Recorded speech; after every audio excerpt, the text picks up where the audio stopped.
It was a quiet Thursday afternoon when Daniel, a 54-year-old architect with silver hair and the calm confidence of a man who had lived and learned, sat at his favorite downtown cafe. He always came here on Thursdays, not because the coffee was great, but because he liked the quiet in the routine. Across the room, a woman in her late 30s, stylishly dressed but with an air of curiosity in her eyes, glanced at him as she sipped her herbal tea. Her name was Maya. She wasn't the kind of woman who just started conversations, but something about Daniel, maybe the way he folded his newspaper slowly, or the way he gazed out the window like he had 1,000 stories behind those eyes, pulled her attention. She stood, walked over casually, and smiled. "Is this seat taken?" she asked, pointing to the chair opposite him. Daniel smiled politely and nodded. Within moments, their conversation began. At first, it was surface level.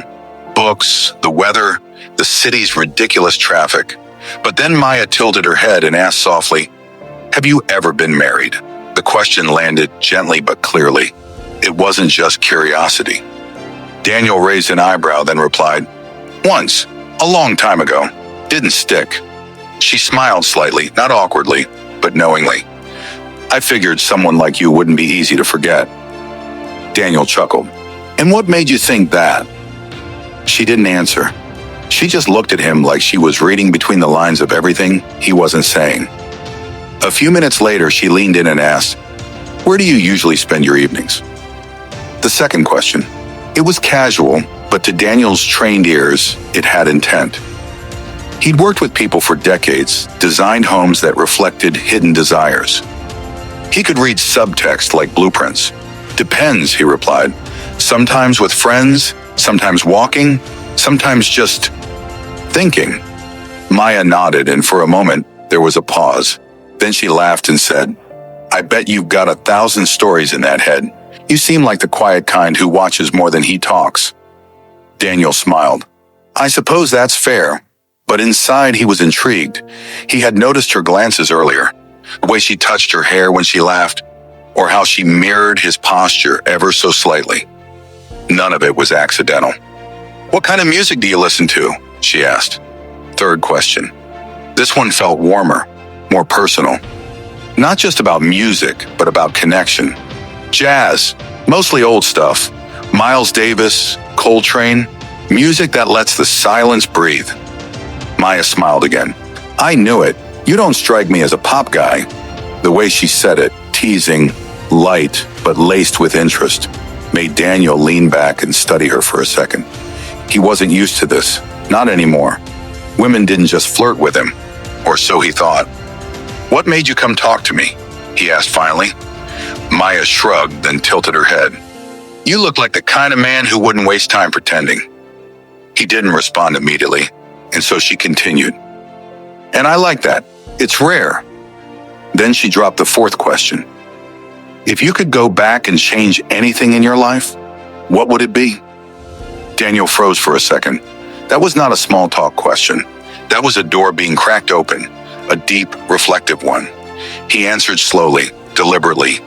"I think I would have stopped worrying about time running out and spent more of it in moments like this." Her expression shifted, something between surprise and admiration. She looked at him like he'd just told her a secret, and maybe he had. For the next 30 minutes, the conversation moved like music. Smooth, flowing, intimate. They shared stories, laughed about old movies, and drifted into memories they didn't know they still remembered. As Maya stood up to leave, she looked at him and smiled. "You're going to be here next Thursday?" Daniel raised an eyebrow. "Most likely."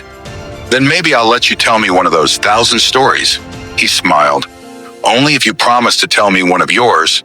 And with that, she walked out, leaving behind the soft scent of jasmine, a half-drunk cup of tea, and a man who now understood that sometimes when a woman asks just the right 5 questions, she's not just curious, she's opening a door, and only the wise know when to walk through it. It had been months since Robert, a recently retired professor of literature, had taken a train journey. He chose to ride the long-distance express from Portland to San Francisco, not for necessity, but for nostalgia. The hum of the train, the rhythmic clatter of the wheels, and the scenery rolling past the window all reminded him of a simpler time. He carried with him only a book, a leather journal, and the contented stillness that came with age. Across the aisle in the lounge car, a woman in her early 40s sat with a glass of red wine, glancing occasionally toward Robert. Her name was Lillian. There was something in the way she watched the world go by that matched Robert's quiet introspection. Eventually, fate, or perhaps curiosity, led her to walk over and ask, "Mind if I sit here? I like this side of the train better." Robert gestured toward the seat with a warm nod, folding the corner of his page. They exchanged the usual pleasantries. "Where are you headed? What do you do? Do you travel often?" But then came the first question that landed differently. "What's the most important book you've ever read?" she asked. Robert smiled slowly, setting his book down. "That's a dangerous question to ask a literature professor." She laughed, not embarrassed but bold. "I like dangerous." He gave her a name, the brothers Karamazov, and explained in brief why. She listened, not just to what he said, but how he said it. "You speak like you're still teaching," she noted, "like the room is listening." Robert looked at her thoughtfully. "Old habits." Then she asked, "What made you stop teaching?" The second question, not just about his job, but about his life, his transition, his past. "It was time," he said. "There comes a point where you have more to give outside the classroom than in it." She swirled her wine. "You say that like you still have something to teach." He chuckled. "We all do, whether we mean to or not." She stared out the window, then glanced at him with a hint of curiosity and something else, respect. "Have you ever regretted anything you didn't do?" she asked. Question number 3. It hit like a soft breeze that carried a sharp edge. He paused, his smile fading just slightly. "Many things," he admitted. "Mostly the times I stayed quiet when I should have spoken." Lillian didn't say anything right away. She simply looked at him in a way that said, "I get it." There was a pause long enough to hear the train whistle echo through the mountains outside. Then she leaned in, her tone more playful now, and asked, "So, do you have a favorite place to disappear to?" That was question 4, a flirt disguised as curiosity. He saw it, recognized it, and let the moment linger. "There's a small bookstore on 7th Avenue in Seattle. They never updated the lighting. It still smells like ink and paper. No one bothers you there." "I like that." She smiled again. "Sounds romantic." "It is," he said, in a lonely sort of way. She sipped her wine again, this time slower, more thoughtful. "And if you could start over, would you still choose books?" Question 5. He looked at her with the kind of gaze that measures words before releasing them. "Yes, but maybe I'd read them out loud to someone."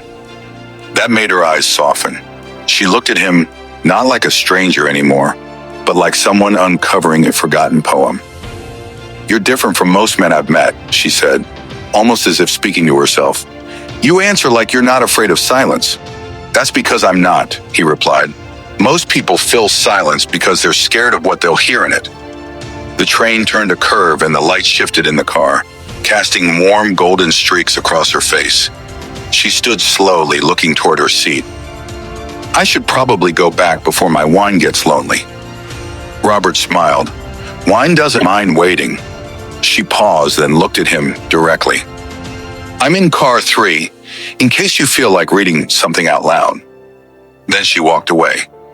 Not fast, not slow, just enough to leave behind the scent of lavender and the echo of possibility.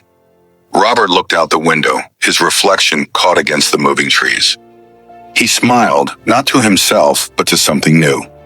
The idea that maybe, even on a train ride to nowhere urgent, some questions were not just questions. They were doors, and it was never too late to open one. The hum of the train blended with the steady beat of Robert's heart as he stared at the fading landscape. The memory of Lillian's final words lingered, echoing louder than the clatter of the tracks. "In case you feel like reading something out loud." It wasn't just an invitation, it was a test, a challenge, a door she had opened halfway to see if he'd step through. He closed his journal slowly, his fingers brushing against the leather like it held an answer. For years, Robert had accepted silence as a companion, a familiar ghost. But tonight, that ghost had a name: Lillian. With a breath that carried more weight than he expected, he stood and walked toward car 3. Every step felt deliberate, like a verse unfolding. As he reached the door, he hesitated, then gently knocked on the side panel. Lillian looked up from her seat by the window, her wine now untouched, her gaze steady. She didn't look surprised. In fact, she smiled as if she'd already counted the seconds it would take for him to arrive. "I was starting to think maybe you weren't the reading out loud type," she said. Robert raised an eyebrow. "I don't usually read to strangers." She closed her book. "Then maybe I should stop being one." He sat beside her, the space between them thinner than it was before. He opened his journal, not the book he'd been reading earlier, but the one where he'd written poems and thoughts over the years. He flipped to a page that had long creases from rereading. "This isn't Dostoevsky," he warned. "It's just me." "Even better," she whispered. And so he read, a few short lines, a memory about a woman he once saw on a ferry, the way the wind tangled her hair, how her silence had said more than words ever could. When he finished, she didn't speak right away. She just looked at him the way people look at fires in the dark, drawn in, warmed. "You write like someone who loved deeply once," she said. He nodded, "and lost deeply too." She turned to face him fully now. "What happened?" The sixth question, not one of the flirtatious 5, but something heavier, more human. "She passed away years ago," he said. "We had plans, but time had other ones." Lillian placed her glass on the side table and leaned forward. "I'm sorry." "Don't be," he replied. "Grief teaches you how to love what remains." For a moment, the train carried them through silence, but this time it wasn't empty. It was full of everything unsaid. "Do you believe people can connect instantly?" she asked. Robert tilted his head. "Like they've met before?" She nodded. "Like they've been unfinished chapters in each other's stories?" "Maybe," he said. "Or maybe they're reminders that stories never really end. They just change narrators." She smiled at that. "You really are dangerous, Professor," he chuckled. "Only with words." She stood up and walked to the window, her hands tucked into the sleeves of her coat. "I wasn't planning on talking to anyone on this train," she admitted. "I was just running away from noise." "And found quiet in a stranger," Robert said. "That's a rare kind of luck." She turned to him, her expression shifting from guarded to open. "You said you've lost someone. I did too. Not to death, but to time and distance in the spaces we didn't know were growing." He understood instantly. Sometimes absence is not created by death, but by silence stretching too long. "And do you miss him?" he asked. "I miss the idea of who we could have been," she replied. Then with a soft voice, "But tonight I'm glad I met someone who already knows how to be." He didn't speak. He didn't need to. His eyes told her what words couldn't. The train began to slow as it approached a small station, its name barely legible in the fog. Neither of them were getting off, but both felt something shift inside them. "Robert," she said, her tone lighter now, "if we keep talking like this, you'll end up writing a book about me." He smiled. "Maybe I already have." She looked at him as if to say, "If only we had more time." And then she asked one final question, almost in a whisper. "Will you sit with me until we reach San Francisco?" He looked out the window, then back at her, and nodded. "Yes, I think I'd regret it if I didn't." She sat down beside him again, closer this time. Their shoulders brushed. No words were needed.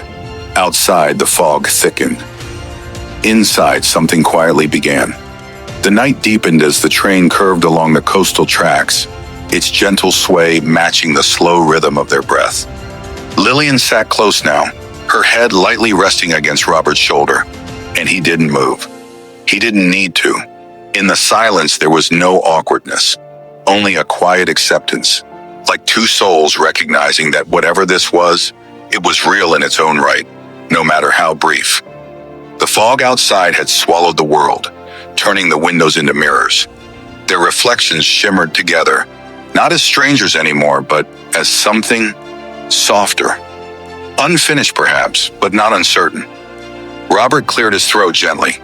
"You know," he said, "I used to believe love was something that came with grand declarations, with fireworks and drama." Lillian shifted slightly, her voice barely above a whisper. "And now? Now I think it comes quietly," he replied. "Like a train pulling into a station you didn't realize you'd been waiting at." She smiled against his arm. "You have a metaphor for everything." "It's how I make sense of things," he said. "Life is too chaotic without stories." She reached for his hand and held it, not tightly, just enough to let him know she was there, and she wanted to be. For a moment, neither of them spoke.